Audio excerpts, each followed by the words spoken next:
Coming to you from International Headquarters, ScottieDTV, but I was at the National Corvette Museum in Bowling Green, Kentucky. So a ton of cool stuff. If you've not been there, you need to go check it out. And one of the things I really liked was this 2015 C7R Corvette. Let me get the camera turned around. We'll take a quick look at it. I dig this car. I know this sounds crazy, but if you play video games, you understand. I fell in love with this thing through Gran Turismo. I mean, you can just beat the snot out of this car and it'll take it. It is so fast and so fun to drive. I just absolutely love it.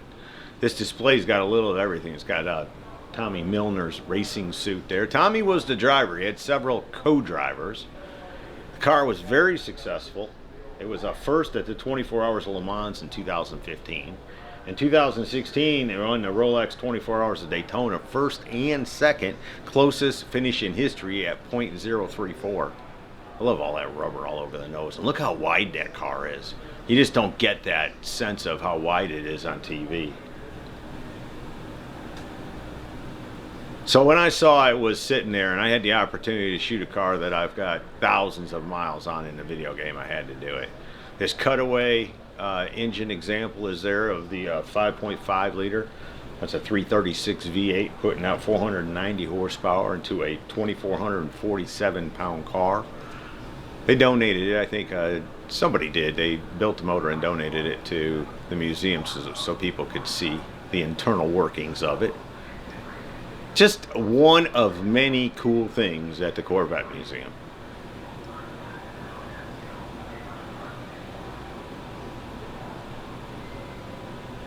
And I really dig this car. I think C7s are, I don't know. After the C4, they just kept getting it righter and righter every year. Little information, a little backstory on what you got going on in this display, more than what I have told you. And again, if you've never been to the Corvette Museum, even if you're not crazy about Corvettes, it's worth the visit for sure, just because of the automotive and the racing history.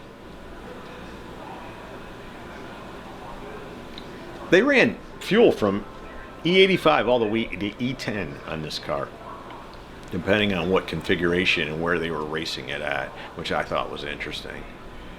The whole museum was interesting, but again, to be this close to a car that I absolutely love driving was so cool.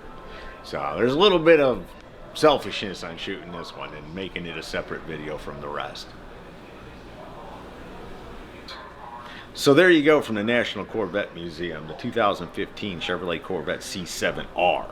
Hope you all have enjoyed it. See ya! Hey y'all, make sure you subscribe to this channel and visit ScottieDTV.com for an easy way to search the hundreds of videos I have posted. Either click the link in the description or the one at the end of this video.